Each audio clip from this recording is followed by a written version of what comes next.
Cette femme n'est pas très loin de moi. Parfois, je me sens comme un miroir brisé.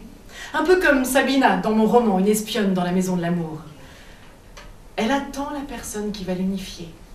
Le grand amour, qui va mettre toutes ces choses ensemble.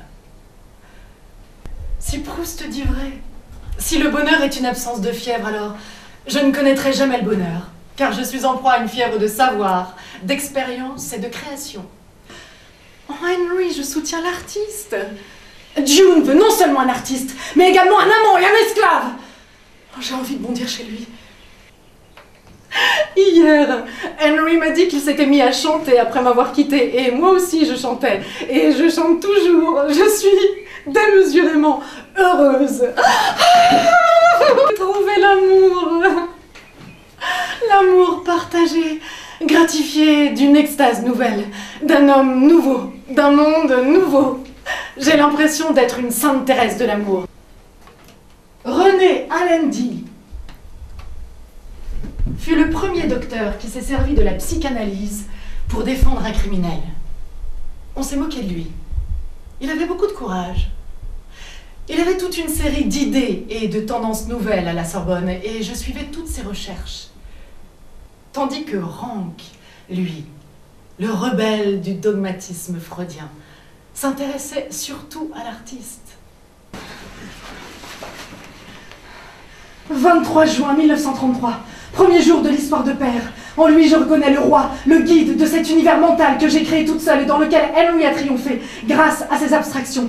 Et c'est à ce moment-là qu'a commencé le journal, à 11 ans, pour l'attirer. J'avais fait le portrait de toute la famille, mais c'était plutôt une lettre à mon père à ce moment-là. J'avais l'intention de lui envoyer pour le convaincre de nous rejoindre. Et sentiment évident de réalité de certains événements. Je distinguerai donc la qualité rêve de la qualité réalité. Je commence à sentir qu'Allende soulève des difficultés que j'aurais pu facilement oublier, et je lui en veux pour cela.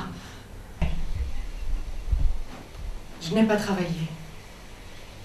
Je me suis immergée dans mon bonheur de femme.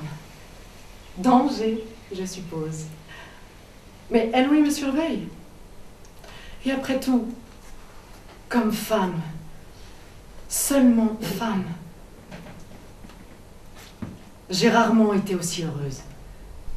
29 août 1934. L'endroit était très joli. J'ai préparé le lit pour recevoir le médecin demain. J'étais contente de ce décor dans lequel la princesse allait avorter.